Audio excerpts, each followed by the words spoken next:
पैसा देना और प्रधान जी को बड़की भौजी हम का पानी मिला और यो बड़की भौजी नहीं भैया कोशिश करत है यहाँ करे के चाहिए कोशिशें अक्सर कामयाब होती है का बुझलो भैया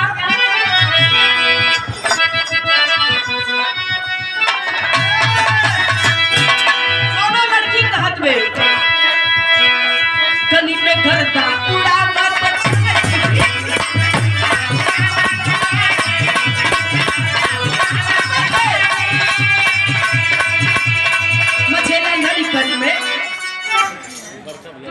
रोक के पैसा पकड़ ले पूरा क्या करांगे वो तो हम आगे आप प्रधान जी के बड़े भाई बड़े भैया दरोगा साहब जी की ओर से 201 रुपया पुरस्कार पैसा था गली में घर था उड़ा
बड़े भैया पिंटू सिंह जी माखनपुर से मास्टर साहब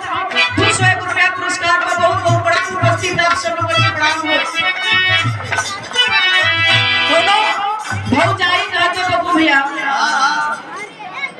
अच्छा ही बताओ भौजाई तोहरो है नहीं यहाँ भौजाई हमारो घरे है भौजाई सबके लगेगी भौजाई के कोनो तकलीफ होई है घर में दुल्हा ना इतना चढ़ुआत का मर्दवा कौनो तकलीफ होई तो कैसे कही अगर दुल्हा ना हो तो देवर में सके कौनो भौजाई के बड़ा दर्द बा बड़ी परेशान बा अपनी देवरवा के लेके गई जाके कलश किए देवर बुधवा बड़ा शरीर में दर्द बा बहुत तकलीफ में गई कहत में का कलश मास्टर ना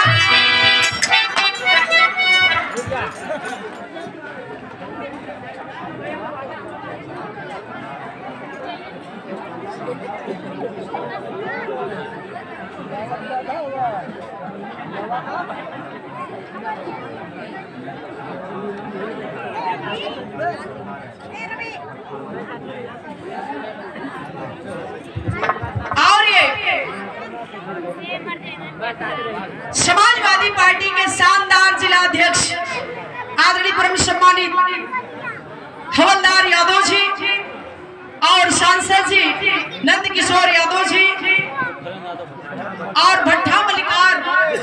दुखरन यादव जी 1001 रुपए का पुरस्कार आप लोगों की तरफ से सादर प्रणाम हो पूरे पार्टी से चरणों में नमन हो और शमशाबाद की धरती से केदार सरोज 101 रुपया पुरस्कार आपकी तरफ से प्रणाम हो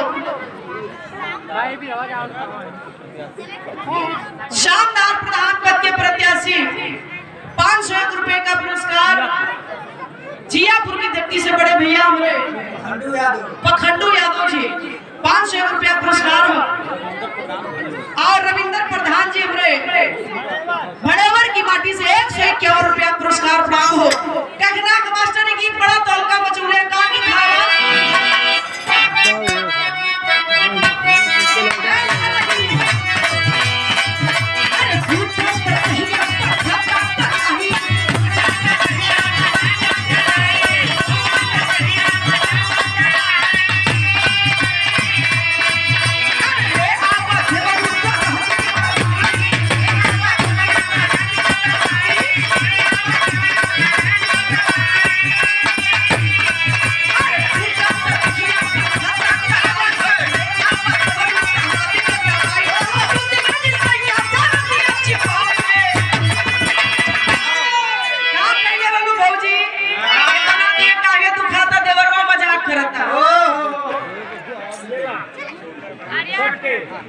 और एक 500 रुपए का पुरस्कार महाप्रधान पद के प्रत्याशी बड़े भैया राजू यादव जी, ये आपकी तरफ से 500 रुपया पुरस्कार है। बहुत बहुत बड़ा बहुत नहीं सुना।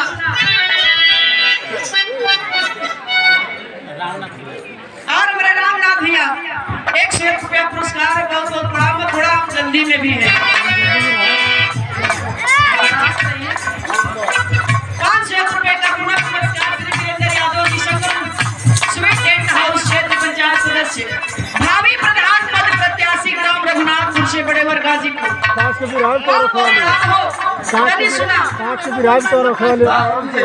तारीख की बिहार भी रखवा देगा। अच्छा ओके ओके 5 मई ठीक है सुबेदार भैया खातिर रखिया लोग हमार देवर बन जाना। चैनल पे आप लोग देखे तो कब वो देवर बन जाइए मंच पर सही मान लिया मन ही के पड़ी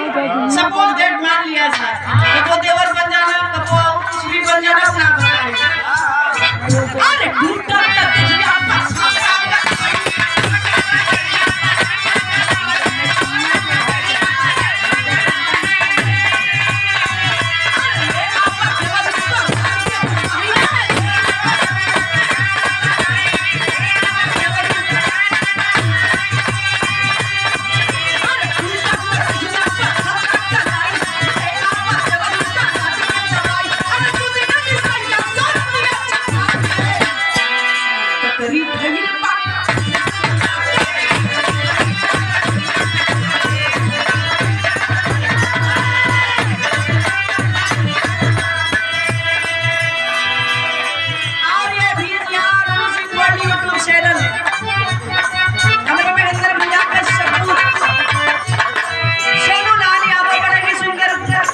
उभरते हुए कलाकार के